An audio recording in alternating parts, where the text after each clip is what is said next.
Good afternoon. My name is Sylvia Smith. I'm the Washington editor of the Fort Wayne Journal-Gazette and president of the National Press Club. We're the world's leading organization for journalists, and on behalf of our 3,500 members worldwide, I would like to welcome our guests today. Thank you for coming. I'd also like to welcome those of you who are watching on C-SPAN or listening on XM satellite radio. We're celebrating our 100th anniversary this year and have rededicated ourselves to a commitment to the future of journalism through informative programming, journalism education, and a dedication to the free press worldwide. For more information about the Press Club or to blog about today's event, please visit our website at www.press.org. We're looking forward to today's speech, and afterward I'll ask as many questions from the audience as time permits. Please hold your applause during the speech so that we have as much time for questions as possible. I'd also like to explain that if you do hear applause, it may be from guests and members of the general public who attend our event, not necessarily from the working press. I'd now like to introduce our head table and ask them to stand briefly when their names are called. From your right, Dan Rutherford, Communications Coordinator of Teamsters. Faith Bremner of Gannett News Service. Dan Berman of Environment and Energy Daily, the editor of that. Deborah Wintz-Smith, President of the Council on Competitiveness and a guest of our speaker. And skipping over this podium, Melissa Charbonneau, Vice Chairwoman of the Speakers Committee, and we'll skip over our speaker for just a minute. Donna Leinwand, Vice President of the Press Club and a Speakers Committee member who organized today's event. Thank you very much, Donna. Michael Langford, National President of the Utility Workers Union of America and a guest of the speaker. Thanks for coming. Bill Lovelace, Chief Editor of Inside Energy, Platts. And Mark Bueno, Senior Assistant Editor of Kiplinger Magazine. Thank you very much for coming, all of you.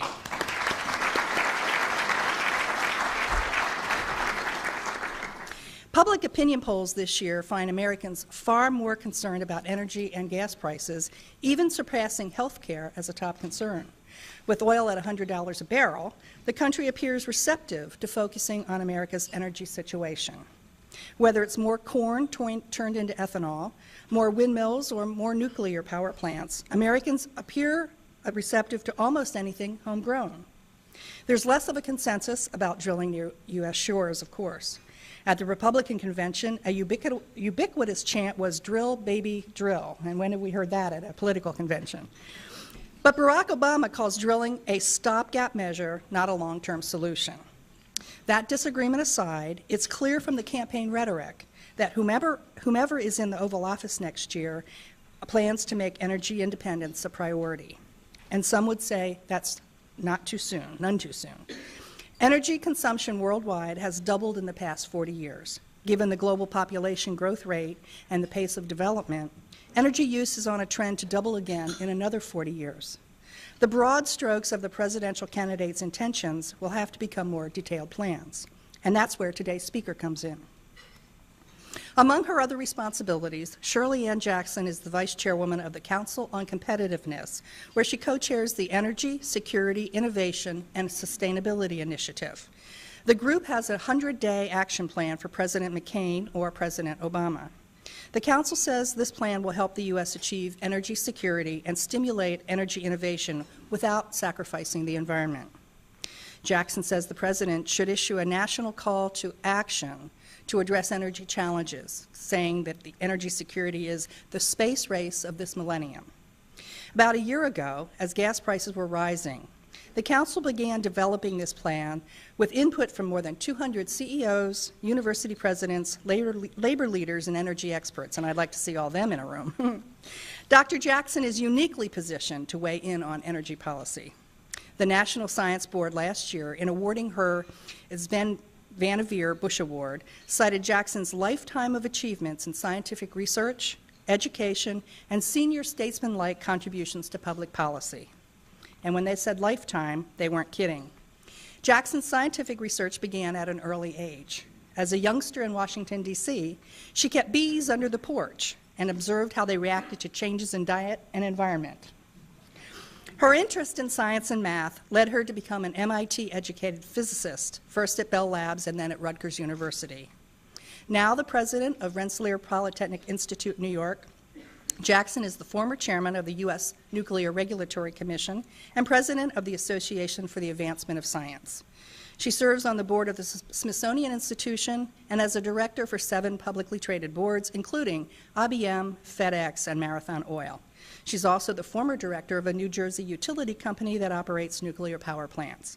Please join me in welcoming to the National Press Club podium Dr. Shirley Ann Jackson.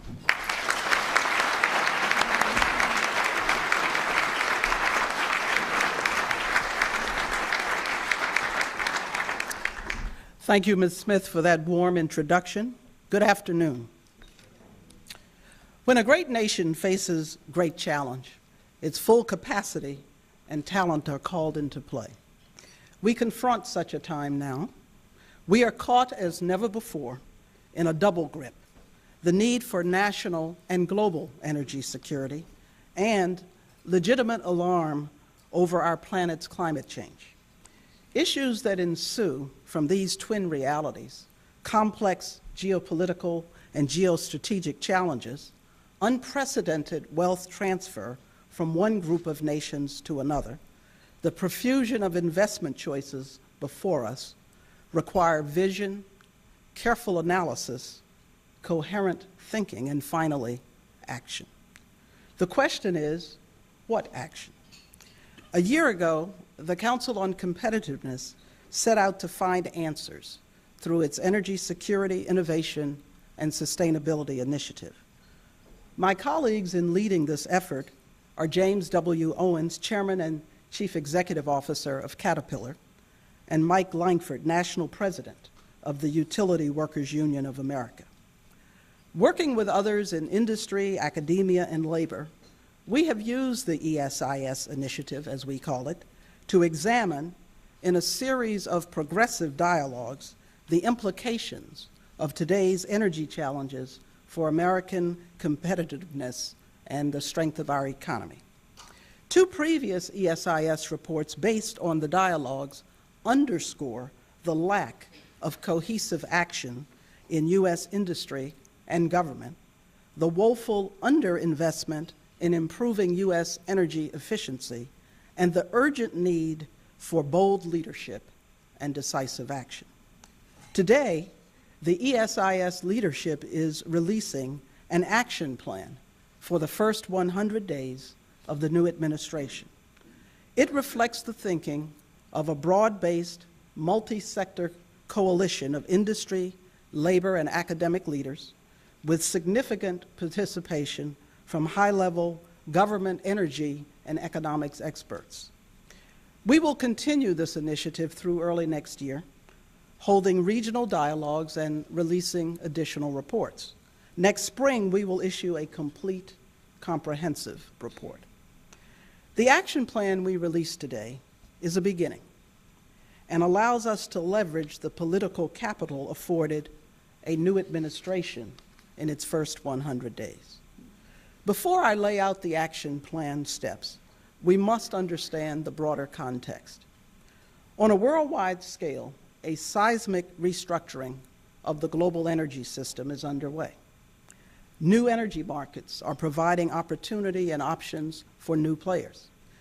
New major oil and gas suppliers are changing the terms of reference for traditional energy behemoths.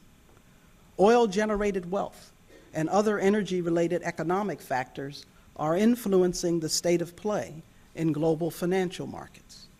Nations are realigning, shifting old alliances. Corporations are adjusting priorities, changing business practices, and investing to secure market opportunity.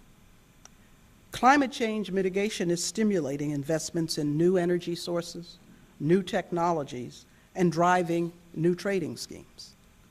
International energy markets, trading schemes, and realignment of nations are emerging because energy consumption is rising exponentially, driven by population growth, swiftly developing economies, improving global living standards, and the burgeoning use of ever more energy-dependent technologies. It is not difficult to cite jaw-dropping illustrations of growth in energy consumption. For example, each year for the past few years, China has added 60,000 to 90,000 megawatts of electrical generating capacity, roughly the equivalent of the throughput of the entire electrical grid of England. Consumption of nearly every major energy source is up markedly. If current trends continue, humans will use more energy over the next 50 years than in all of previously recorded history. Fossil-based energy sources, including coal, will remain a dominant part of the primary energy mix. In fact, because of demand, the market clearing price of coal, heretofore always plentiful and reliable, has doubled over the past year.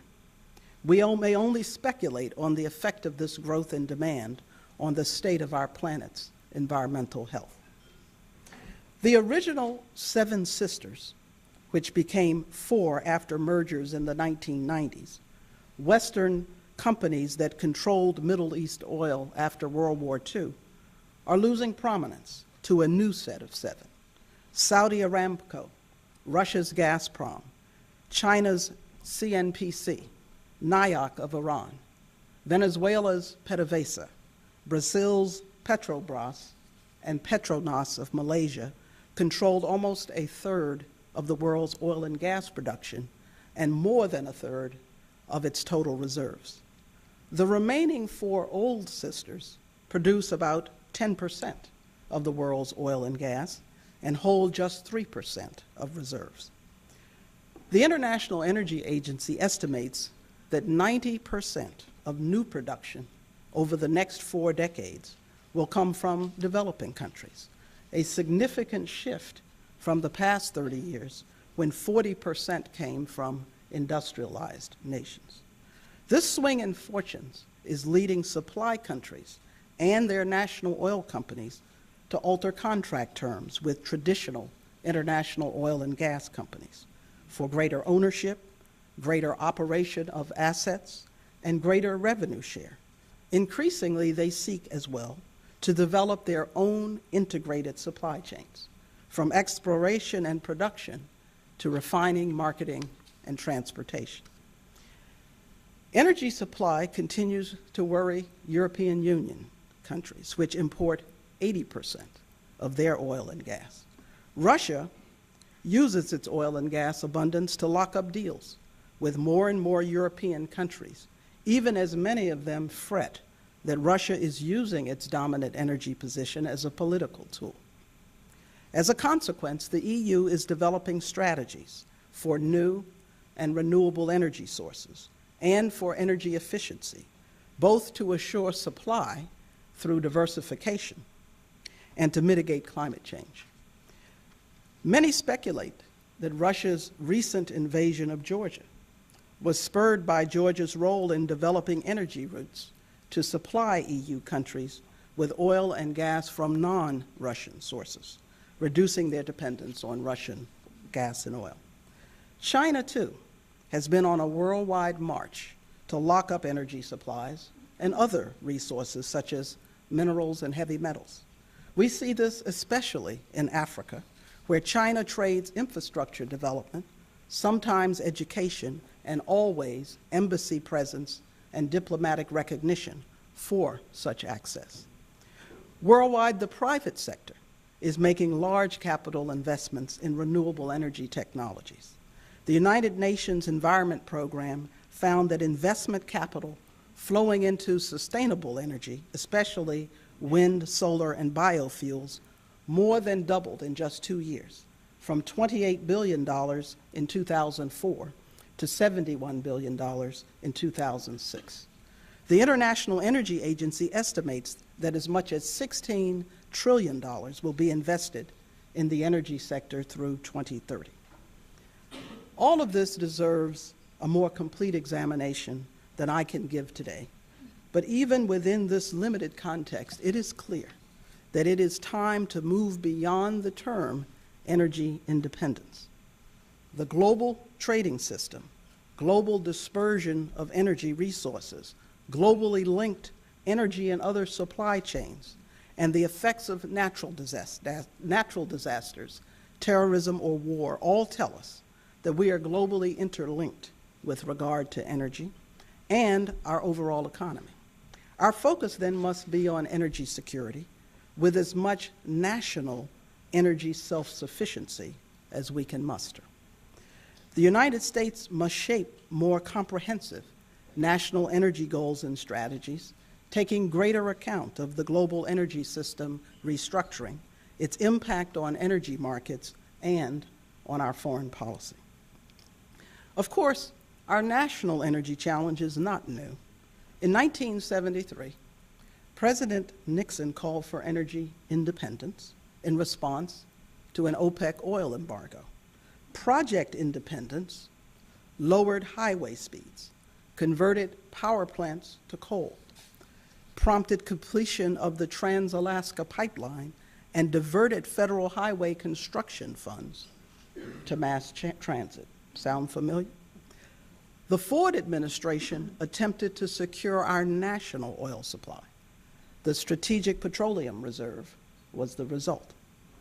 While President Carter was mocked for characterizing the energy problem as the moral equivalent of war, his administration produced a broad-based national energy plan stressing conservation, renewable energy, and research. Although the plan soon lost momentum, some proposals, such as standards for building appliance and automobile fleet efficiency, were enacted and have endured to our benefit. This remains, however, an area ripe for additional enhancements. This energy policy advance and retreat has been repeated in the decades since.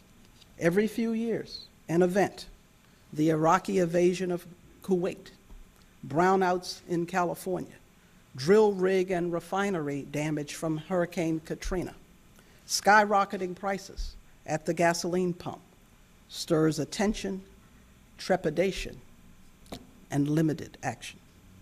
Meanwhile, the U.S. has gone from importing about 1/3 of our oil in 1973 to nearly 3/4 today, for which we paid out $327 billion last year. And that is before the price of oil doubled over 2007 levels, with significant economic consequence.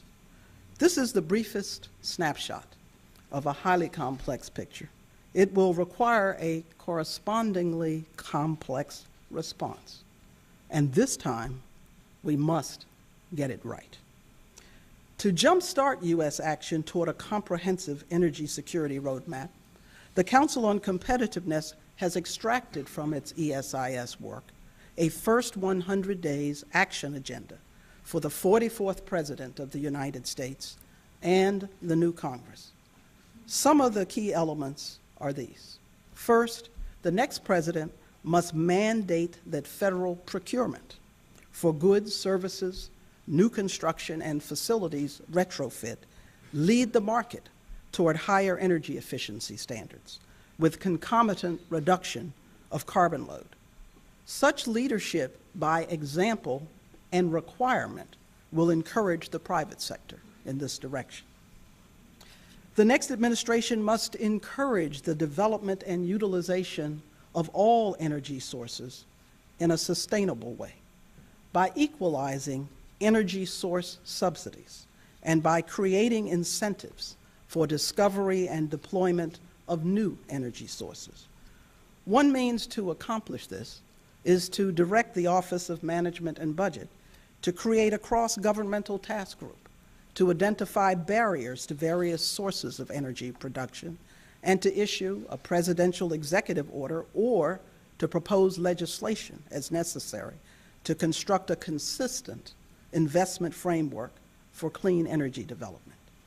This framework must require a full life cycle analysis, including cost and environmental impact for each energy alternative, as well as regulatory requirements, legal liabilities, tax incentives, accelerated depreciation for outmoded assets, and market distortion from global trade subsidies and tariffs. The next administration must ramp up investment in energy research, development, and commercialization.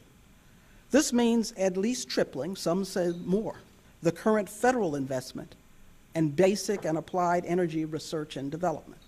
creating public-private partnerships with baseline federal funding to be matched by state and private sector investments, to create regionally based research and development test beds and large-scale commercial pilots for new energy technologies.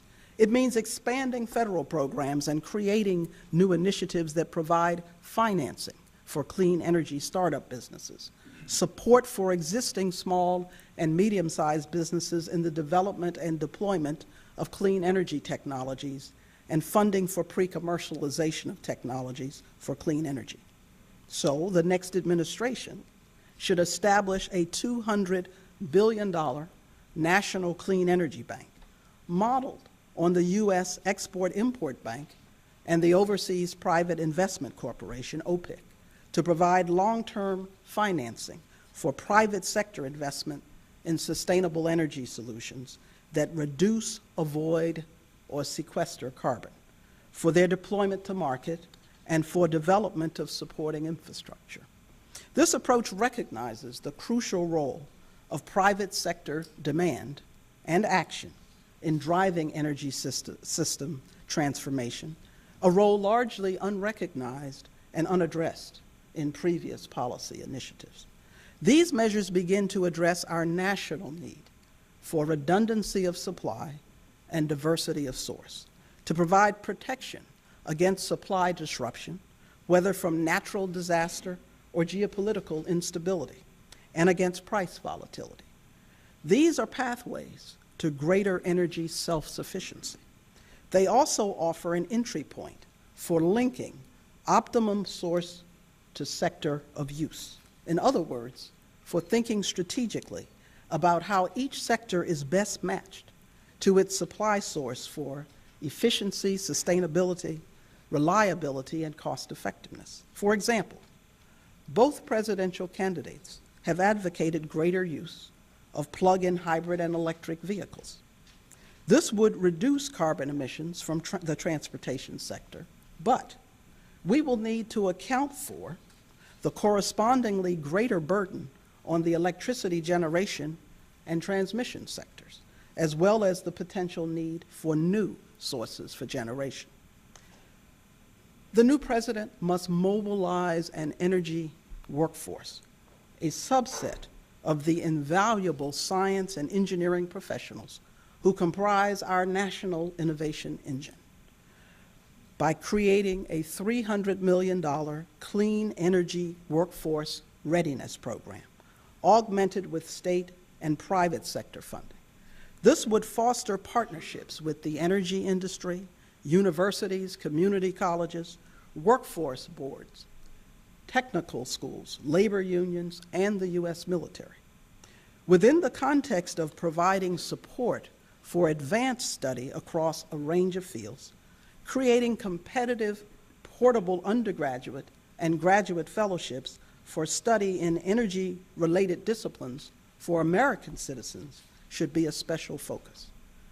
This is a necessary part of maintaining and enhancing our national capacity for innovation by developing our own talent, including the underrepresented majority, women and underrepresented minorities, while continuing to attract and retain exquisite talent from abroad. The new president must begin the creation of a national electrical transmission superhighway by engaging governors and state regulatory authorities to focus on the current regulation oversight patchwork for transmission within different states and interconnection between states, to develop better interoperability standards for the national grid. The president should competitively incent the creation of consortia of national laboratories, universities, and corporations to model and simulate the characteristics of an intelligent, self-healing electrical grid with the ability to connect multiple new energy sources and devices to the system. These steps begin to address our need to renew and update our existing national grid and to invest in the full spectrum of sound infrastructure for energy generation, transmission, and distribution, with the necessary regulatory and operational protocols to assure the safe, secure, and reliable performance of refineries, pipelines, power plants, and other facilities. Again, this is a brief summary. The full text of the action plan for the first 100 days of the new administration is available here today. The priorities outlined here are a subset of a more complete report, which the Council on Competitiveness will release next year. This first 100 days agenda is an initial step to address some of the critical aspects of the energy crisis we face. The action agenda would start us toward a comprehensive national energy security roadmap, one that must be globally linked and globally aware and as environmentally benign as possible.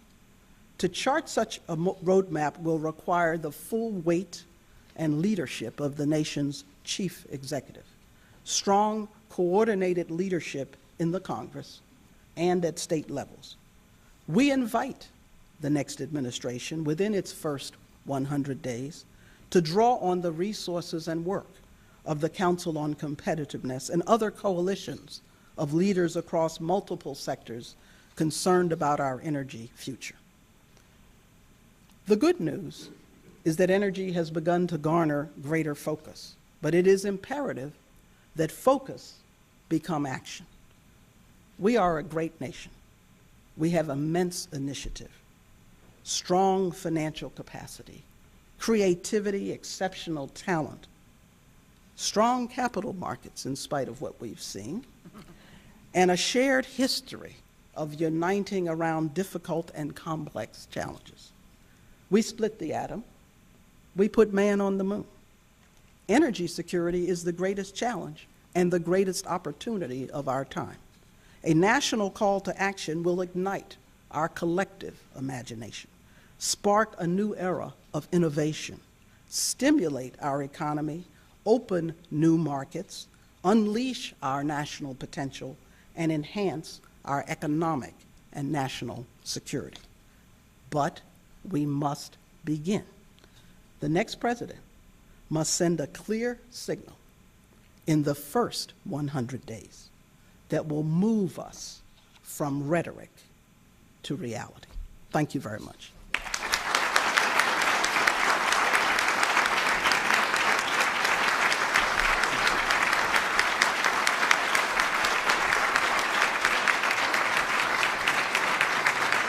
Thank you.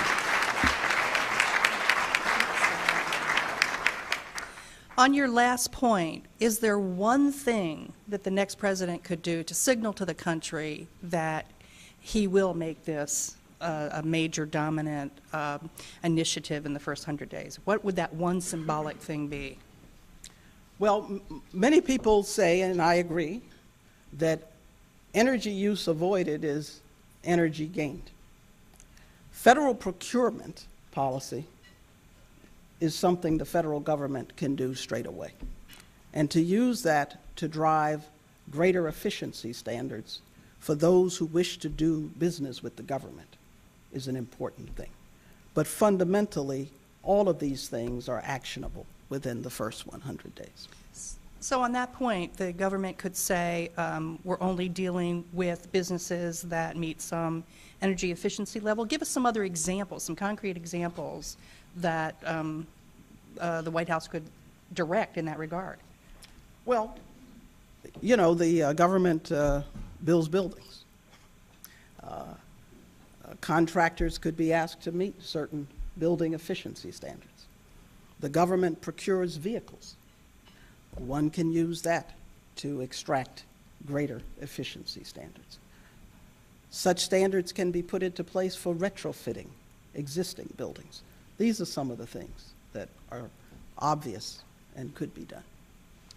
So if the reporters in the room were going to be interviewing the presidential candidates, what three questions should they say? Will you do this, this, and this? Will you directly order in the first 100 days that all U.S. fleets be hybrid cars? Or That's a question. Okay. What are two others? Are you going to level the playing field in a true way? for the development of energy from multiple sources? Are you going to make the investments that really need to be made in research and development and pre-commercialization of technology and the development of people that must be made? You see, because in the end, it's not about one silver bullet. It is about developing a panoply of solutions. And the last time I checked, innovation is at the root of it. And the last time I checked, people are at the root of innovation. When you say level the playing field, are you talking about the subsidies that are provided for ethanol, or are you talking about something else? Could you be a little more explicit on that? Well, you know, there are subsidies that are inherently in any number of different arenas. There are loan guarantees that are provided in some areas and not others. And so without picking out a given one to point a finger at, I'll pick one that I think is an important part of the energy mix, which comes from my own background, and that's nuclear power. I think nuclear power has to be a necessary part of the energy mix.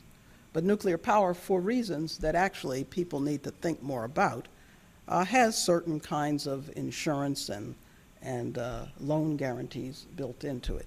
Not all people who are looking at other sources of energy like that. And so we have to have an open discussion about where things are. Certainly biofuels have an inherent subsidy built into them. But I think the real point here, and of course, not being a politician, but a mild-mannered physicist for the Daily Planet, who is a university president and vice chair of the Council on Competitiveness, I say that let's not just look for the easy silver bullet, but let's get started on those things that are easiest to do, which I've already discussed. We had several questions who've asked about nuclear power along these lines.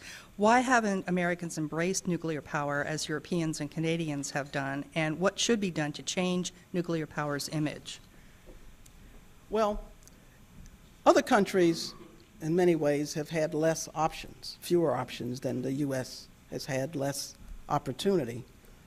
I mentioned the fact that Europe imports, 80% of its oil and gas. Now, we import 75% of our oil, but we do have an abundance of various kinds of resources. But with respect to nuclear power specifically, I think some of it is historical, some of it is economic, and some of it has to do with lessons that other countries have learned from us. So let us talk about that. The historical part is that people are very sensitive about nuclear power. I've said nuclear people feel so strongly about it, it's like it's a social issue, and maybe it is. But we have had the accident at 3 Mile Island, and there was the accident at the Chernobyl nuclear plant, although they were very different. But those in the nuclear business, at least in the nuclear regulatory business, always say that a nuclear accident anywhere is a nuclear accident everywhere because of its effect on public consciousness.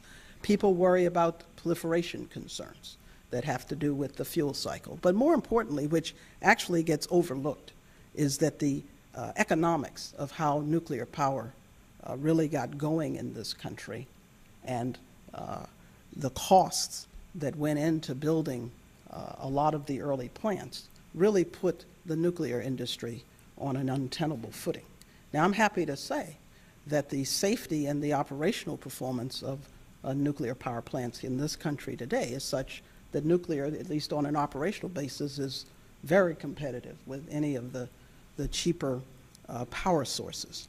And so in the end, I think that nuclear power is and will be on the horizon. And in fact, the NRC, the Nuclear Regulatory Commission, is reviewing applications for combined construction and operating licenses for 21 nuclear power reactors. There are quite a few other nuclear-related questions, but there are a couple areas that people want to get into. One question is, why include controversial energy sources, such as coal and nuclear, in the list of sources that should be developed. They're so controversial with environmental groups, and sort of as a corollary to that, not much happens in federal government without consensus. And yet you called for bold and dramatic action. Are those absolutely mutually exclusive? Let me answer the last part of your question first. Having been a government official and having run a federal agency, no, I do not believe that consensus building and bold action are inconsistent. I think one has to lay out a bold idea and bring people together to think about what it means and how it might be implemented. You know, the question of what is a controversial energy source and what is not is interesting, because 53% of our electrical generation in this country today is from coal power. Parenthetically, 20% is from nuclear. So that means that nearly 75% of our electrical generation is from these controversial sources. And one person's controversy is another person's solution. And nuclear certainly has much to commend it in terms of mitigation of carbon load in the atmosphere. And not everybody wants wind farms where they are. But we know that wind and other renewable sources of energy have to be part of the picture. Maybe you could show us how that kind of consensus can be reached or overcome with an illustration of some controversial or bold recommendations that perhaps members of your Competitiveness Council didn't agree on. I assume there might be some. Well, we agree on so much, and I think we've laid out a consensus document that actually covers a broad range. And the very fact that the document says, let us consider the use and best utilization of all energy sources in as environmentally benign way as possible. And that then includes nuclear, it includes wind and solar, and it includes clean coal. And so I'd say to you that in itself is the inherent example of how people can come together. Questioner says, if nuclear power is really going to be part of the next energy plan, what can be done about the waste problem? Do you think Yucca Mountain will ever get built? And can there be a nuclear energy program without something like Yucca Mountain? Well, I think the correct statement is that if there is nuclear power generation based on a fission nuclear cycle, there will be nuclear waste, what we call high-level nuclear waste generation. And so the future of nuclear power is linked to the ability to what people refer to as to close the fuel cycle. And that means that something has to be done with the waste. We generate about 2,000 metric tons of spent nuclear fuel per year in this country. Worldwide, about 10,000. Yucca Mountain is sized to hold 70,000, but we already have 50,000. And that includes, of course, military high-level nuclear waste. And so the answer is ultimately no, but the NRC does what it calls a waste confidence decision that it revisits periodically, and has said repeatedly that, at least for now, nuclear fuel can safely be stored both on site in spent fuel pools, but more importantly in dry casks on site, and for at least 100 years.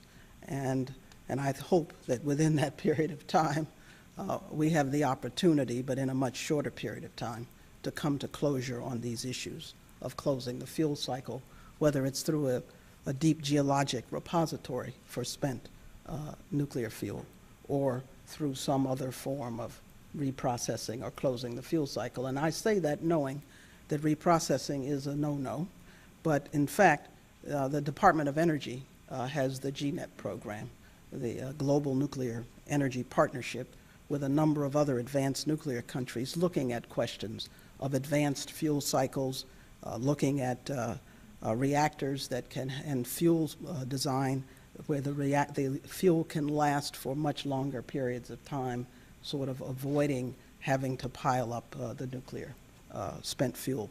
So all of these things are in play as we speak. Do you agree with the NRC's assessment that the spent fuel can safely be stored on site for that long a period of time, or is that simply an answer to a political problem? Yes, I believe that it can be. We actually constantly revisited the waste confidence decision when I was chairman, even though we didn't have to do that. I think, of course, that has a presupposition that that the fuel is properly stored and that there are the appropriate safeguards that surround that storage. America's electrical grid dates from the 1940s, this questioner says. What would need to be done to the existing infrastructure to make it more efficient and able to handle new sources of energy? Well, in the short to intermediate term, we actually need to increase the density of high voltage transmission to be able to have less congestion and fewer bottlenecks in the national grid. Secondly, we need to increase the ability for states to interconnect with other states, because there are states that have very shallow and thin connectivity to others. And so more power could theoretically get into certain states from other places where there's generation if the interconnectivity. But there have to be a better and more connected interoperability standards for that. So we have to beef up the existing grid, and we have to improve the interoperability. But on the longer term, as we look at the creation of a broader range of fuel sources, including renewables, as well as how more energy efficient and even electronically controlled devices get added to regional and the national grid, then we have to think about this issue of the smart grid, the self-healing grid, the one that can accommodate itself. And that's both an engineering, a computer science, a material science, and so on, linked challenge. And the interoperability, is that something that only the federal government can step in to require, or is that something that left to their own devices, utility companies and states could make happen? Typically, FERC has the responsibility for long range, the Federal Energy Regulatory Commission, the long range transmission, national transmission system.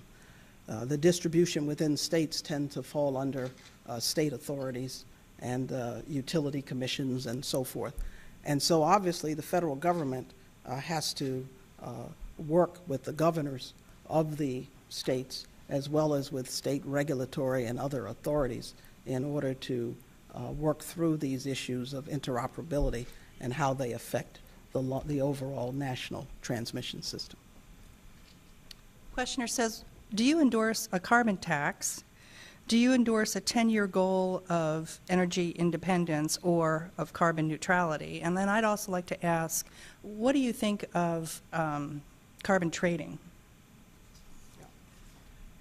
Well, I think whether one is talking about a carbon tax or a cap and trade or some other kind of trading scheme, one is looking at stabilizing initially the carbon load and ultimately reducing it, because the carbon tax has in at its root costing, providing a cost to carbon so that businesses and other entities can figure that into their planning, and if that cost is high enough, then people will look to other alternatives. Cap and trade systems look to build a combination of some actual regulatory limit on the carbon emission with the ability to have companies trade those trade emissions credits, but over time ratcheting those caps down. So both of them in the end have the same goal of reducing the carbon load.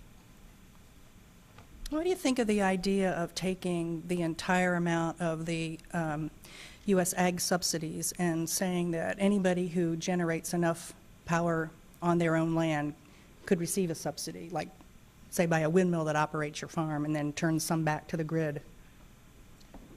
Well, in fact, things like that happen now, in the sense that if there are individuals or companies and other entities that actually generate some of their own electricity, and at times, if they have an excess, sell it back to the grid. And so they, in that sense, I don't know if you'd call it a subsidy, but they actually are able to sell it into the broader electrical network. In order for that to be accommodated on a to a greater degree and on a broad basis, it requires these investments in the infrastructure that I talked about. How should Americans behave on an individual basis to work toward energy security? And should developers and cities change the way they build their buildings and plan their land use? Yes. You know, there's an area called built ecology, which we happen to have a focus in at Rensselaer Polytechnic Institute. And it focuses on the issue of smart buildings. What kinds of materials are used for cladding, the responsibility of that cladding to various environmental conditions, how light and shading and illumination are all blended together in the design of buildings, as well as looking at how one can use more renewable sources. Obviously, smartness about conservation, about putting more controls in existing buildings to cut down on unneeded energy draw. All of these things are possible. But you know what? We have a presidential campaign going on. So we have the opportunity to query the candidates, okay, over the next 60 days to ask them if they're going to act on the council's action plan. Speaking of the council, it's a largely business-oriented organization. What has it done to educate and incentivize alternative energy use among its corporate members? Well, it's done a lot. I mean, first of all, the initiative itself has brought together, as we indicated, representatives from over 200 organizations, many of them heavily from the corporate sector. And the very process of the initiative and talking about what is possible helps to do that. But frankly, you might be amazed at the degree to which the private sector itself and corporations themselves are taking steps on their own, whether it applies to supply chain and supply chain economics and environmental impact, how they power their various operations, powering their corporate fleets with different kinds of vehicles, hybrid, compressed natural gas, and so on, as well as making investments themselves in new and different energy alternatives. If there indeed is a lot of that going on, how come we see so few E85 tanks in the country? E85 is one thing. And as I said at the outset, this is a complex issue, and it requires a complexity of response that most people don't want to deal with. And interestingly enough, I think people are focusing very heavily on the use of renewables and other kinds of alternatives as part of the solution. Question sent in was, Americans could certainly save millions of gallons of gas by telecommuting. Your council made up of dozens of corporate CEOs. How amenable are they to that idea, and how many of them are already promoting that type of conservation at their companies? I can't give you a specific number in terms of how many, but we can provide that for you. But in fact, I would say that many of the corporations are very much supporting telecommuting. They're also supporting removing energy and energy costs from their supply chains. They are looking at alternative ways, as I've said, to power their own operations, and many of them are quite amenable to telecommuting and people working from home.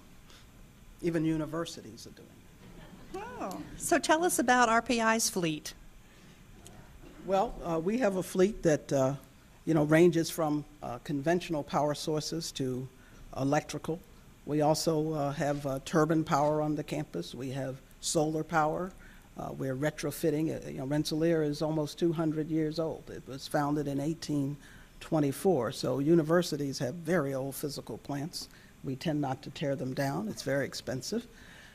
And so our focus is on how we retrofit facilities. And then as we build new ones, we build them for LEED certification, even our research facilities. If American companies implement some of these tougher fuel and environmental standards that will bring us energy efficiency in the long run, how will the companies stay competitive with foreign companies in the short run? Well, it turns out that a number of countries and companies that emanate from other countries already are moving down these pathways. So they're making investments themselves. I live in upstate New York, and upstate New York is home to a number of wind turbines. The companies that are building those wind turbines heavily are non-U.S. based companies. And so I think with making the proper investment, with innovation, and drawing on our talent, I think given where the world is going and the state of play, and frankly, the energy costs for the use of conventional fuels, at least in the way we use them today, is driving up costs anyway. Question says, if everyone is talking about renewables, why is Congress reluctant to pass an extension of the renewable tax credits that the solar, wind, and other sectors desperately need to stay competitive? I never ask or answer questions about why Congress does or does not do certain things. How about a little speculation?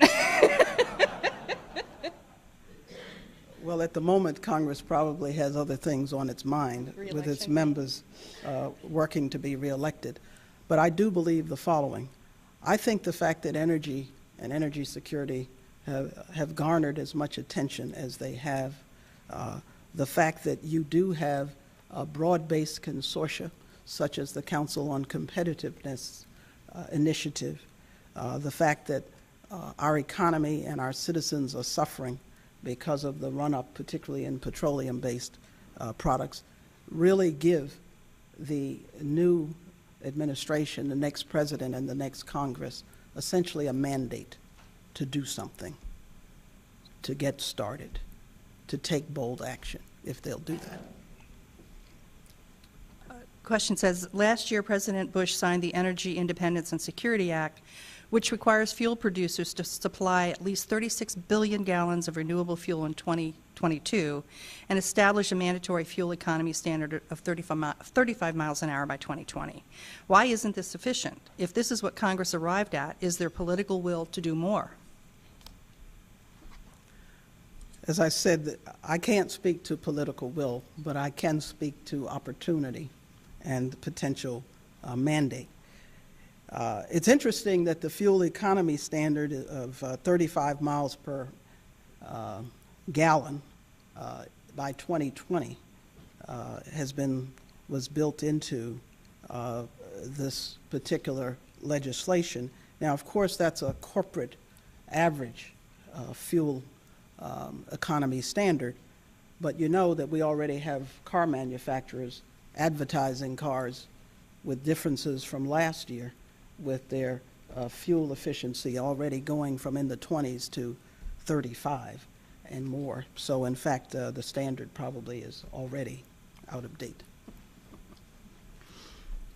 Does America have, you mentioned this a little bit, but the questioner, I guess, is hungry for a little more details. Does America have the scientists to conduct the research you describe? Does academia need to shift its research emphasis to meet these goals? Well, you know, this is something that I, on multiple fronts, have been concerned about for a number of years. And the truth of the matter is that if you look at oil or petroleum engineering programs and you look at the geological science programs across the country, since about the mid-1980s, these programs have dropped off the map by on the order of 60 to 70% of the programs going away. You have an aging energy workforce, and they're aging and coming up on retirement and beginning to retire just at the time when we need them most. So just on that side. And in the end, in order for us to really have the actualization of all of these visions for various renewable energy sources will take a high degree of innovation. And that requires a talent that has not been focused in this area. But a number of universities are building and have very strong programs of research focused on energy and the environment. We're one of them, but I could rattle off a large number of them. Nuclear engineering programs are experiencing a bit of a renaissance. The real challenge is finding the faculty to teach them.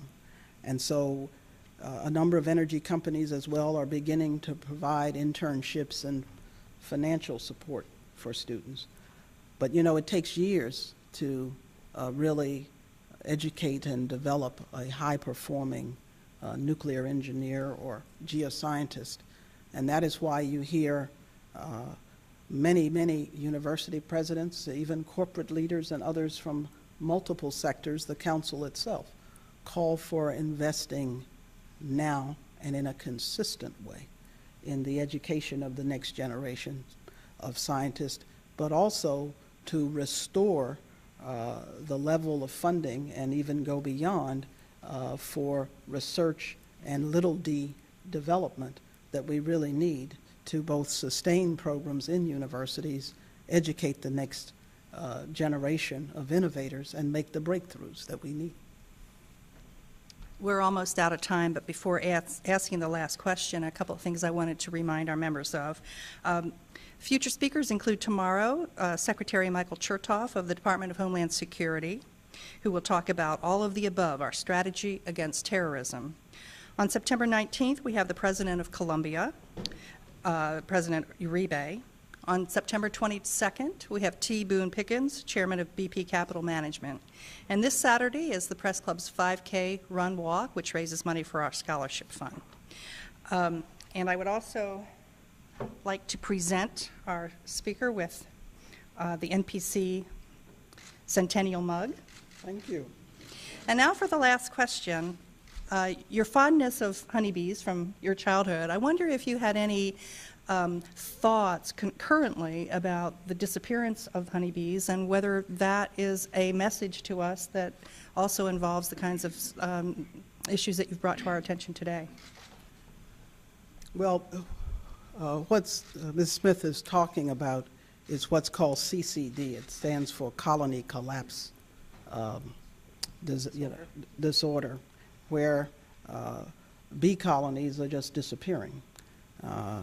In fact, the gentleman who works for me at the university has honeybees, and from one year to the next, the size of the colony dropped by 2/3.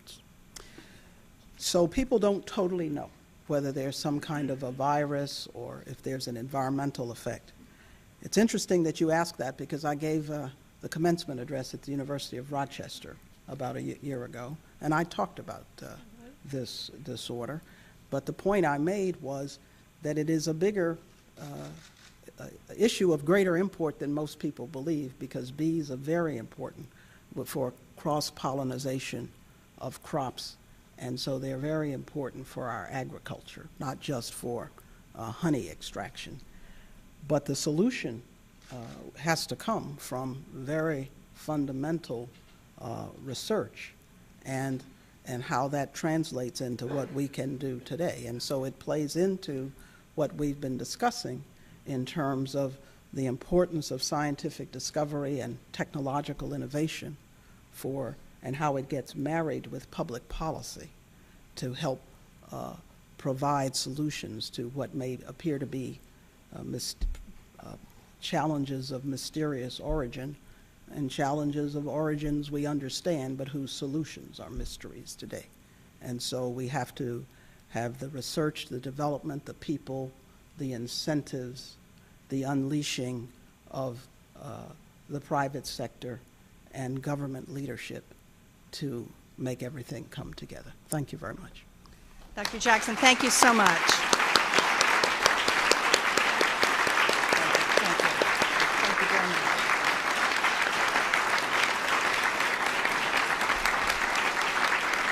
Thank you very much, Dr. Jackson, for coming. I'd like to thank you for coming today. I'd also like to thank National Press Club staff members Melinda Cook, Pat Nelson, Joanne Booz, and Howard Rothman for organizing today's lunch, and thanks to the Press Club Library for its research. The video archive of today's luncheon is provided by the National Press Club Broadcast Operations Center. Many of our events are aired on XM satellite radio and available for free download on iTunes as well as on our website. Non-members may purchase transcripts, audio and videotapes by calling 202-662-7598 or going to archives@press.org. For more information, please go to our website at www.press.org. Thank you very much, and we're adjourned.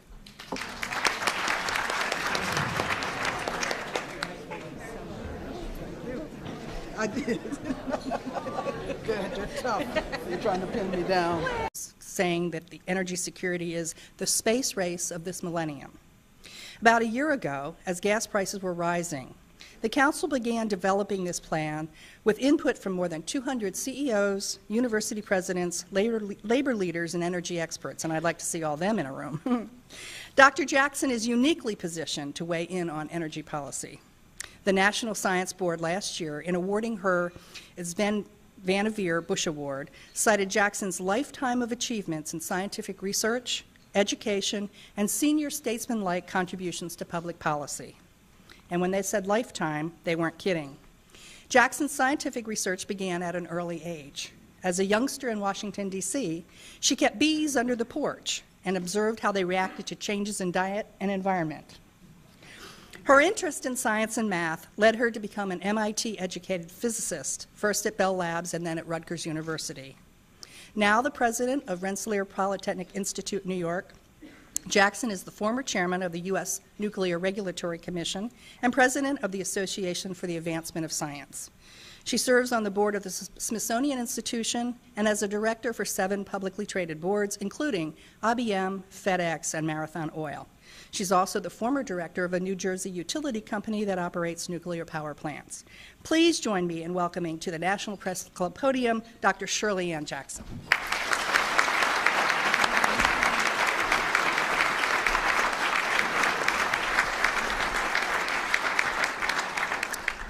Thank you, Ms. Smith, for that warm introduction. Good afternoon. When a great nation faces great challenge, its full capacity and talent are called into play. We confront such a time now. We are caught as never before in a double grip.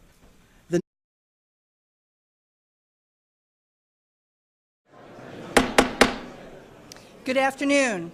My name is Sylvia Smith. I'm the Washington editor of the Fort Wayne Journal-Gazette and president of the National Press Club. We're the world's leading organization for journalists, and on behalf of our 3,500 members worldwide, I would like to welcome our guests today. Thank you for coming. I'd also like to welcome those of you who are watching on C-SPAN or listening on XM satellite radio. We're celebrating our 100th anniversary this year and have rededicated ourselves to a commitment to the future of journalism through informative programming, journalism education, and a dedication to the free press worldwide. For more information about the Press Club or to blog about today's event, please visit our website at www.press.org. We're looking forward to today's speech, and afterward I'll ask as many questions from the audience as time permits. Please hold your applause during the speech so that we have as much time for questions as possible. I'd also like to explain that if you do hear applause, it may be from guests and members of the general public who attend our event, not necessarily from the working press. I'd now like to introduce our head table and ask them to stand briefly when their names are called. From your right, Dan Rutherford, Communications Coordinator of Teamsters. Faith Bremner of Gannett News Service. Dan Berman of Environment and Energy Daily, the editor of that. Deborah Wintz-Smith, President of the Council on Competitiveness and a guest of our speaker. And skipping over this podium, Melissa Charbonneau, Vice Chairwoman of the Speakers Committee, and we'll skip over our speaker for just a minute. Donna Leinwand, Vice President of the Press Club and a Speakers Committee member who organized today's event. Thank you very much, Donna. Michael Langford, National President of the Utility Workers Union of America and a guest of the speaker. Thanks for coming. Bill Lovelace, Chief Editor of Insight Energy, Platts. Need for national and global energy security, and legitimate alarm over our planet's climate change. Issues that ensue from these twin realities, complex geopolitical and geostrategic challenges, unprecedented wealth transfer from one group of nations to another, the profusion of investment choices before us require vision, careful analysis, coherent thinking, and finally, action. The question is, what action? A year ago, the Council on Competitiveness set out to find answers through its Energy Security, Innovation, and Sustainability Initiative.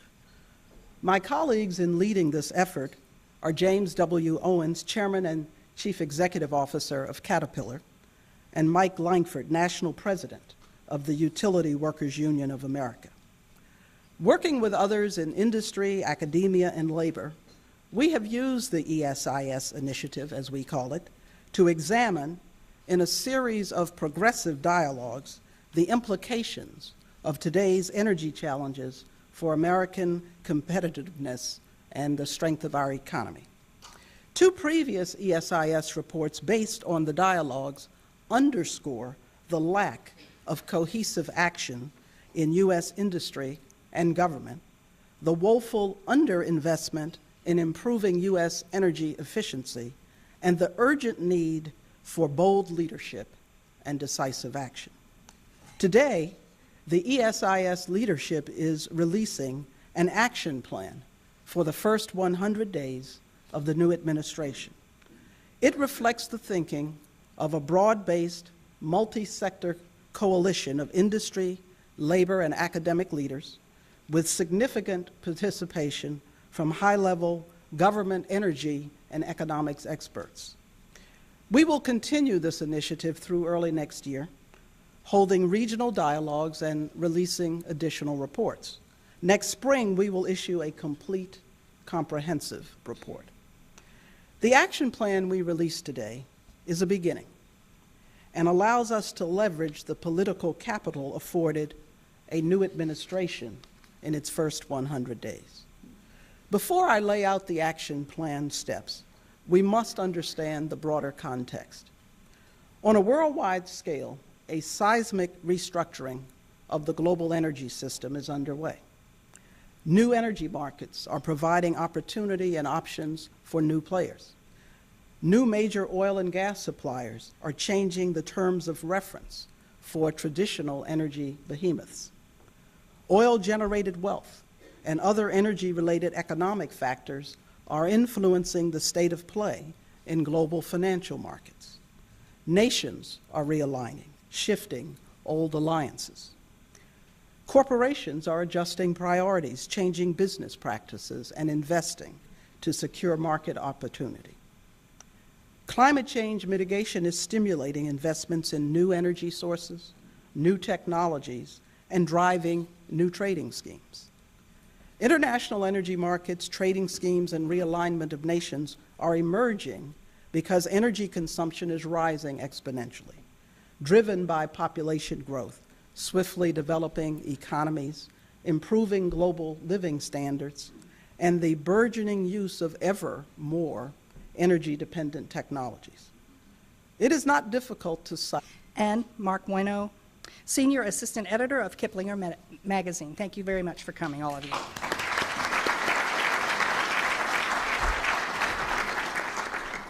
Public opinion polls this year find Americans far more concerned about energy and gas prices, even surpassing health care as a top concern.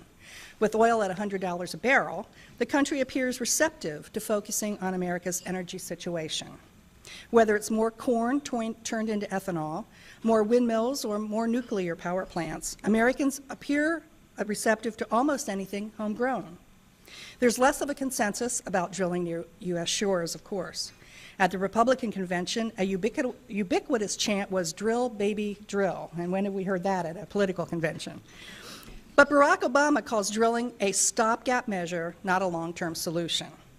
That disagreement aside, it's clear from the campaign rhetoric that whomever is in the Oval Office next year plans to make energy independence a priority. And some would say that's not too soon, none too soon. Energy consumption worldwide has doubled in the past 40 years. Given the global population growth rate and the pace of development, energy use is on a trend to double again in another 40 years. The broad strokes of the presidential candidate's intentions will have to become more detailed plans, and that's where today's speaker comes in. Among her other responsibilities, Shirley Ann Jackson is the Vice Chairwoman of the Council on Competitiveness, where she co-chairs the Energy, Security, Innovation, and Sustainability Initiative. The group has a 100-day action plan for President McCain or President Obama. The Council says this plan will help the U.S. achieve energy security and stimulate energy innovation without sacrificing the environment.